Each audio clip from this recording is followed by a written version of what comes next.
Bienvenidos a Barking the Truth, el podcast donde escucharás lo que realmente necesitas saber acerca de tu perro. Hola, ¿cómo están? Bienvenidos a su podcast latinoamericano favorito. El día de hoy vamos a salir un poquito de la caja de lo que hacemos usualmente, entrevistas o tocar un tema con Meli. Y lo que hemos pensado es, a través de un video, hablar sobre un tema que es súper común y que cada vez que nosotros los entrenadores lo vemos en algún lado, lo escuchamos, tenemos reflexiones y pensamientos acerca de eso. Así que el día de hoy vamos a ver eso. ¿Cómo estás, Meli? Bien. Llegando a trabajar, pero súper bien. La verdad es que animada por este tema, porque este tema es súper común, así que vamos a hablar bastante sobre esto. Tal cual, sí, tal cual. Entonces, lo que vamos a hacer es ponerles estos dos videos para que sepan un poquito de qué vamos a hablar. Y después de ver los dos videos, vamos a hacer algunos comentarios que sé que van a cambiar el pensamiento de muchas personas acerca de lo que sucede cuando los perros hacen esto, ¿ok? Véanlo. What is that?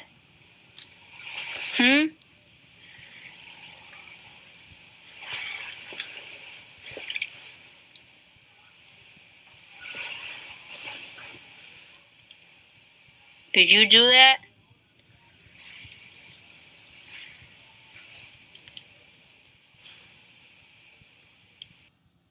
Thor, what is this? What did you do to the shoe? Did you do this? Did you chew up the shoe? Look at this. What is that? Bueno, yo creo, Carlos, que tú y yo sabemos qué es lo que la gente piensa sobre este comportamiento de estos perros que están viendo en el video. Para los que nos escuchan en Spotify, sí quisiera, por ejemplo, darles el contexto. Son dos videos de dos perros. Es cierto, no olvidamos de nuestros oyentes de Spotify. Vayan a YouTube. Ya, son dos perros que están siendo como retados o por así decirlo, castigados verbalmente por sus dueños porque han llegado a la casa y han encontrado una travesura. En el caso de un perro roto como un mueble, tiene alguna, o sea, era como un algodón, y en el otro es unos zapatos de su dueña. Y ¿por qué le preguntaba a Carlos? Como que, o le decía a Carlos, ¿qué es lo primero que se nos cruza en la cabeza? Y qué es lo que la gente generalmente piensa, que el perro sabe lo que hizo por su lenguaje corporal, porque se lo ve con cara de culpable. Y justo vamos a hablar de eso porque hay que quitarnos esa idea en la cabeza. Los perros no pueden sentir culpa, ¿ya? Y vamos a explicar por qué.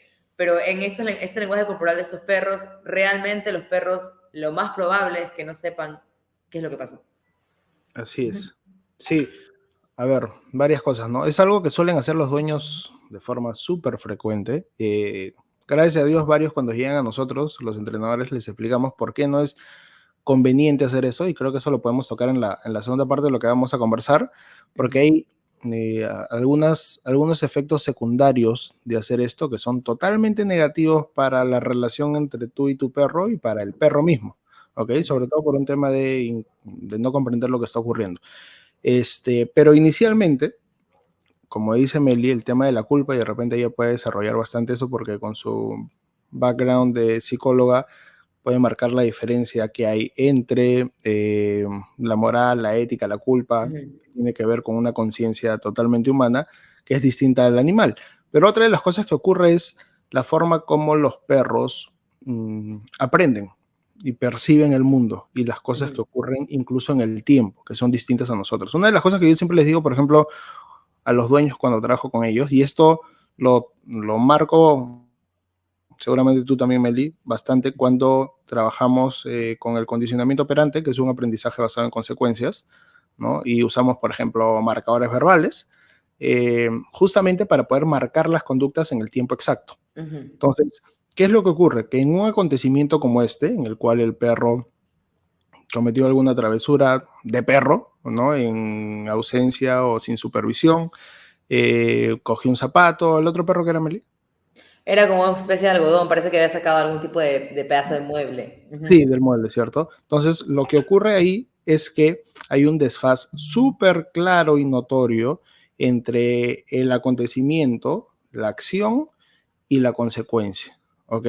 Y yo siempre, rapidito, para pasarle la posta a Meli, lo que Ujú. le comento a los dueños es, cuando, por ejemplo, a veces los recibo en Dog Balance, y ya entraron, ¿no? Los saludé y entramos, estamos en la zona de entrenamiento, estamos con su perro, yo les pongo este ejemplo, ¿no? Es como si yo ahorita, en este momento, les dijera a ustedes, chicos, cuando llegaron, ustedes no me saludaron, ¿ok? Y producto de eso, yo me encuentro molesto o resentido en este momento. Nosotros los humanos somos capaces de generar una asociación en un tiempo distinto. Es decir, yo te puedo marcar algo que pasó antes, tú lo recuerdas e incluso puedo agregar una consecuencia. Eso, si mi hijo jaló su examen de hace una semana, le digo que no juega PlayStation por 2 semanas. Entonces puedo agregar una consecuencia con una acción que ocurrió antes y nosotros somos capaces de relacionar todo eso. En el caso del perro, no es así. Entonces, ocurre un aprendizaje y una percepción de las cosas completamente distintas, ¿cierto, Meli? Así es. O sea, hay que tener en cuenta que los perros pueden asociar consecuencias, pero no en un tiempo muy prolongado, ¿ya? Realmente, aunque puede variar, digamos, pero lo que se hace como resumen o un promedio es que el perro puede relacionar cosas casi que en 1,5 segundos, ¿ya? He visto perros que pueden extender un poco, son más elásticos en el sentido, pero no estamos hablando de horas ni de muchos minutos, ¿ya? Estamos hablando de segundos. Entonces, ¿qué es lo típico? Cuando yo, por ejemplo, evalúo cachorros, y seguramente te pasa lo mismo, siempre el típico comentario es, pero es que yo llegué a mi casa y encontré hecho un caos, mi sala, y lo reté, pero es que él sabe lo que hace, porque él se esconde y se pone con la colita abajo y me mira con cara de culpable. Pero, disculpa, ¿cuánto tiempo tu perro estuvo solo? No, estuvo solo 5 horas. O sea, entonces, esas 5 horas, no sabemos cuándo ocurrió y no estuvimos ahí para detenerlo. Entonces, el perro no tiene cómo asociar digamos, tu forma de retarlo con lo que hizo porque ha pasado demasiado tiempo. Y ahí viene el tema de la culpa que mencionabas tú, Carlos, y que mencioné primero yo también al inicio del podcast, es que el perro no tiene esa conciencia humana, como tú dices, no es capaz de tener esa ética y esa moral que tenemos las personas, porque si fuera así, cuando ellos, por ejemplo, bueno, si fuera así en realidad, Lenz creo que se sentiría culpable por todas las iguanas que se ha comido en toda su vida. Entonces, yo creo que tenía un diario ahí llorando por las iguanas que se ha comido. No, o sea, el perro, como cualquier animal, hace lo que sus instintos le dicen y en este caso, si tuvieran culpa o algo así, estuvieran llorando por las cosas que hacen. Y ellos realmente hacen cosas que les dictan sus impulsos, sus instintos y siguen con su vida, ¿ya? Y ahí viene la parte importante de cómo guiar al perro para que no cometa errores, pero no necesariamente lo hacen sabiendo que está mal. Probablemente no saben que eso está mal. Si no, lo dejarían de hacer, pues, ¿cierto? Claro, lo dejarían de hacer, entendieran que eso no es correcto porque ha sido corregido en un tiempo prudencial. Lo sigue repitiendo, ¿por qué? Porque nos leen a nosotros. Esa es la gran pregunta. Ahí va, para que Ahí tú va. sigas. Solamente quiero plantear una pregunta y tú sigues. Dale. Entonces, si yo fuese un dueño, yo tengo una respuesta para eso, seguramente tú también, pero te preguntaría, entonces, ¿por qué, si tú dices que todo eso no ocurre, cuando llego a mi casa, mi perro tiene esa cara de arrepentimiento, de culpa? ¿Por qué? ¿Por qué ocurre eso? Ya, perfecto. A ver, el perro la primera vez que hizo algo, por ejemplo, se hizo pipí o destruyó la pata de la silla del comedor.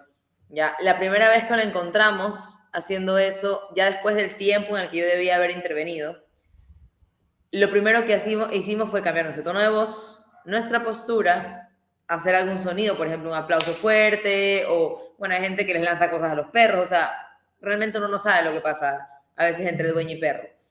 Entonces, ¿el perro qué hace? Comienza a asociar. Una vez que ya pasó ese evento, él ya mordió la pata de la mesa hace mucho tiempo, hace 10 minutos, ya, y el perro está tranquilo acostado al lado de la mesa.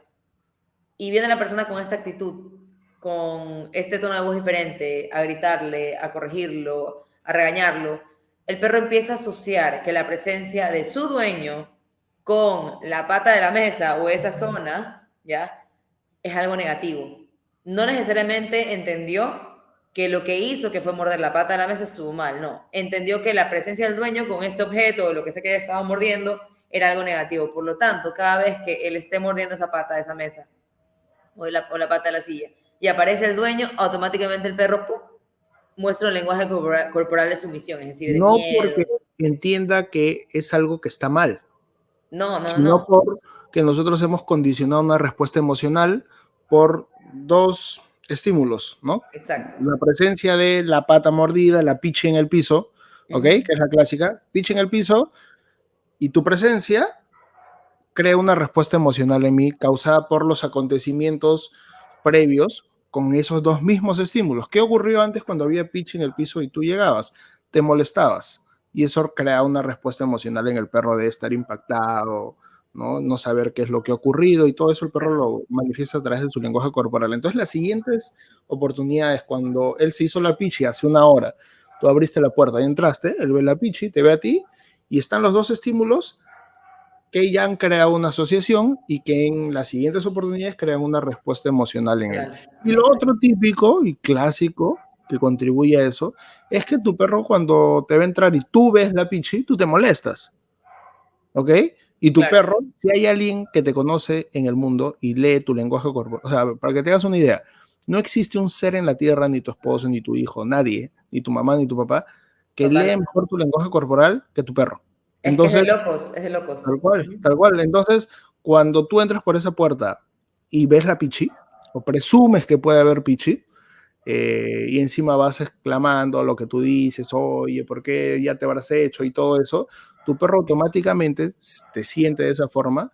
Y si no hubiese, por ejemplo, esta asociación previa que hemos descrito con Meli, el simple hecho de que tú estés así crea una respuesta también emocional en tu perro. Pero lo que hay, y esto se ve bien marcado en el perro, porque lo que hay en el perro ahí es un montón de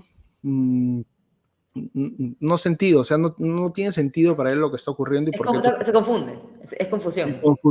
De confusión. Entonces, eso hace que tu perro, a ver, la mayoría de veces que tu perro la malogra o hace algo inapropiado, como tu reacción es cercana al acontecimiento, entiende qué es lo que ha ocurrido. Entonces, la respuesta emocional del perro también es momentánea y no es tan marcada.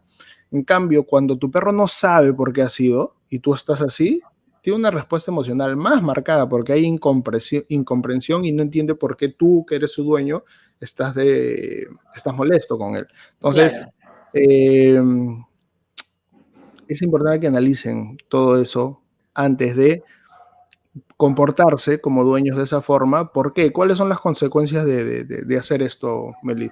¿Qué consecuencias consideras que hay? Bueno, a mí me parece, por ejemplo, cuento casos que he tenido de algunos cachorritos, sobre todo, ¿ya? Lo primero que puede pasar en el tema de pipí y popó, ¿ya? Es que muchos perros, como no entienden que está mal hacerlo en la sala, porque nadie les ha enseñado dónde hacerlo, pero lo hacen todo el tiempo, se equivocan en la sala, pipí y popó, el perro te ve, obviamente te asocia con algo negativo, tiene una respuesta emocional negativa, y a veces se esconden en la misma sala para que tú no los veas, pero se hacen pipí caca ahí también. O sea, comienzan a hacer lo mismo, pero para que tú no los veas. Ya, porque no es que el acto está mal, sino que tú eres tu presencia es negativa. Ya, entonces ellos dicen, bueno, yo voy a seguir haciendo esto porque no sé si está mal o bien, pero no quiero que mi dueño me vea porque no me gusta que esté cuando yo he hecho esto. ¿Ya? Eso es una. Dos, para mí puedes crear un perro un poco neurótico, porque cuando tú retas a tu perro de la nada, o sea, para tu perro es de la nada, ya no tiene tan claro qué es lo que quieres, entonces cualquier cosa lo pone nervioso, ya, porque como no sabe predecirte en qué momento te vas a poner molesto, ya, y en qué momento no, como él no entiende qué es lo que está pasando, puedes crear un perro muy nervioso contigo, no nervioso en general, pero contigo, y que se apague muy rápido cuando tú lo retes, porque no entiende el contexto. Entonces, tal cual. Completamente sí, es un poco neurótico.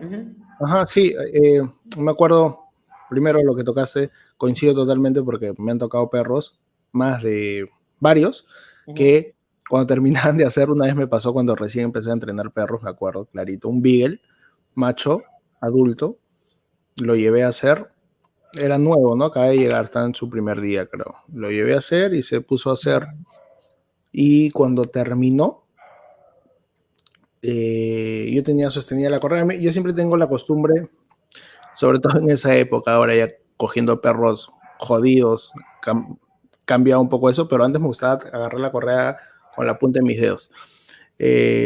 Justamente para no hacer presión por las puras, ¿no? Y de pronto el perro estaba haciendo, terminó de hacer, cayó el último pedacito de popó y ¡plin! Salió disparado, entonces la correa ¡plá! Se me fue, ¿no? Felizmente el perro volteó, ya ahí la típica, pues que si correteas al perro peor, ¿no? Entonces felizmente ya actué bien, el perro también respondió bien, cogí la correa, pero de ahí en adelante nos dimos cuenta, como con muchos otros perros, que ese perro tenía una asociación súper negativa con sus heces. Y eso puede ser creado, de ahí cuando conversaba con alguno de estos dueños, he tenido que conversar de eso de todas maneras, y seguro me han confirmado que sí, que los retaban cuando se hacía en el lugar incorrecto, pero con un desfase de tiempo. Entonces el perro creaba no una asociación. A ver, si yo, por ejemplo, voy a hacer pitch, ¿ya? Voy a hacer pitch al costado de la maceta y me voy a disponer a hacer, ¿no? Me estoy acomodando y alguien me dice que ahí no debo hacerlo, ¿ok? Me hacen un no de repente y yo paro y digo, ok, acá no lo puedo hacer.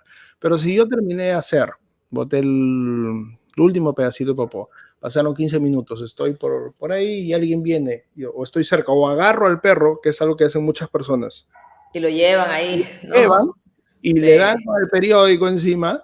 Claro, el perro crea una asociación súper negativa con sus propias necesidades. Entonces, cada vez que termina, ve sus heces y sale disparado. O sea, ¿sabes qué pasa también muchísimo? Ahorita que mencionaste el periódico.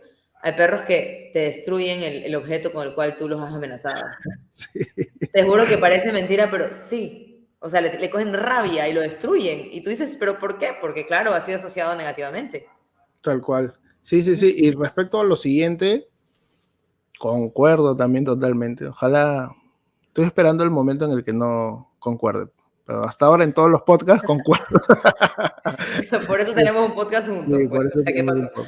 Pero sí, ¿cuál es un perro neurótico? Uh-huh. Sí, exacto. Con lo segundo iba a decir, a ver, esto de repente lo podemos tocar en otro podcast porque es un tema súper interesante y sensible para muchas personas, pero cuando uno usa aversivos o inhibidores dentro del entrenamiento, una de las cosas que es importante hacer para no generar un estrés permanente o crónico en el perro, sino un estrés natural con el que lidiamos todos, que incluso nos impulsa a mejorar nuestra performance, es que el individuo pueda, como tú bien dijiste, predecirlo y controlarlo. No es como que yo siempre le pongo este ejemplo a los dueños, no entro a la cocina y yo sé que si la hornilla está prendida y está la tetera puesta encima, si yo pongo mi mano, me quemo. ¿Ok? Y eso no hace que yo entre a la cocina con miedo, cuando vea la tetera me aterre, porque sé cómo predecirlo y controlarlo, simplemente no pongo mi mano en la tetera. Ahora, ¿qué pasaría si yo entro a la cocina un día y agarro un cuchillo y ¡boom! Me quemo? Y digo, miércoles, ¿por qué me quemó? Y el día siguiente toco la tetera y no quema. Agarro la manija para abrir una puerta de la alacena y ¡boom! Me quemo. Entonces, esa forma de vivir rodeado de aversivos que yo no puedo predecir ni controlar, crea neurosis. Hay estudios de eso. Incluso me acuerdo que, si no estoy hablando mal, que Pavlov mismo hizo estudios sobre eso. Interesante. Sí. Habrá que buscar. No, perdóname, Skinner. Skinner tendrá que ser, sí. Skinner hizo, claro, porque tiene que ver con el condicionamiento operante. Hizo estudios sobre eso. Estoy segurísimo, sino que no estaba bien seguro cuál de los dos era, pero tiene que ser Skinner. Acerca de, les ponía formas y cada una de estas formas emitía, dependiendo de la forma, una descarga eléctrica en el perro. Claro. Y la forma triangular emitía descarga eléctrica y la forma circular no. Y de pronto él comenzó a hacer que la forma triangular ya no sea exactamente triangular, sino comience a cambiar de forma y parezca circular. Sí me acuerdo de eso, Claro, entonces, sí lo he escuchado, sí. Ya no podía predecir cuándo ocurría eso y lo hizo con perros, ¿ah? No lo hizo con esos experimentos actualmente, olvídate, serían imposibles, no se deberían hacer tampoco, pero serían imposibles de hacerlos. Pero sí crea neurosis, lo que él vio que ocurría cuando no podían predecir ni controlar los aversivos, es que los perros se volvían neuróticos o simplemente ya se rendían ante lo que pasaba. Lo que haga, ve aquí, ve allá, se presenta esto, se presenta el otro, igual va a venir o no, entonces ya viví en un estado de resignación, ¿no? Exacto. Ahora, a mí, yo también, por ejemplo, siempre pongo este ejemplo que me gusta. Imagínate que tú vas a un trabajo en el cual no hablas el mismo idioma de tu jefe y todo el día te reta, pero no te dice qué hacer, no te dice dónde sentarte, qué coger, qué no coger, con qué pluma escribir, pluma, bolígrafo, qué cuaderno. Obviamente vas a vivir constantemente estresado. Ya viene la parte del tema de la guía que tienes que tener con el perro, porque digo que no hablamos el mismo idioma en el trabajo porque justamente el perro no habla nuestro mismo idioma. Y muchas veces pasa que los dueños le hablan 1000 cosas al perro y el perro no entiende nada. O sea, le dan un sermón de cuando se hizo pipi y la llevan al pipi con el periódico y le hablan un sermón de que yo te he criado, que dice que había escuchado de todo. Ya. Y el perro está, o sea, encima, con todo el estrés del momento, encima le están hablando a millón. Entonces, realmente hay que entender que el perro ni siquiera nos entiende. O sea, ni siquiera entiende lo que le decimos. Ya, hay que darle otro tipo de estructura, que no es necesariamente vivir retándolo por hacer travesuras. Ese es un tema que quiero tocar también. ¿Cómo hacer entonces? Porque, claro, tú dices, bueno, si no lo reto, ¿qué hago? Pues, ¿cómo hago para que el perro no haga esto, no se haga pipi, no se haga popó? Sí. De hecho, sería, creo que el siguiente tema, o uno de los siguientes temas. Lo hemos tocado de esta forma por el video, pero claro, o sea, tú cuando le dices a tu perro que ha hecho algo que no debe, tienes que estar seguro que sabe qué es lo que sí debe hacer y cómo hacerlo. Si no, tu perro puede vivir en un limbo de no hago esto, no hago lo otro, no hago lo otro, y ahí qué es lo que sí puedo hacer, que es algo que siempre hablamos, así que es un buen tema para el siguiente podcast. Yo creo que hemos respondido o hemos hablado ya a profundidad de lo que tiene que ver con el video. Está súper. ¿Algo más que quieres comentar, Meli? No, para nada. Solo que por favor dejen de retar a sus perros y confundirlos. Sí, por favor, compartan esta información con sus amigos que hacen esto, y si ustedes lo hacían, esperamos que lo que hemos explicado les haya servido, hayan podido atar cabos. Las cosas que uno hace a veces no las hace en mala onda o por querer hacerle algo malo a su perro, sino porque no teníamos esta información antes. Así que la idea es que y justamente el podcast es para eso, como para enseñarles qué es lo que realmente no deberíamos evitar, ¿ya? Tal cual. Así que nada, compartan esta información, síganos en las redes sociales, y nada, nos vemos en el siguiente podcast. Chao, Meli. Nos vemos, chicos. Chao, Carlos. Chao. Nos vemos. Muchas gracias por escuchar el episodio de hoy. Recuerda seguirnos en nuestras redes sociales y si tienes alguna pregunta, déjanosla en los comentarios. Nos vemos la próxima semana para seguir hablando sobre lo que necesitas saber acerca de tu perro.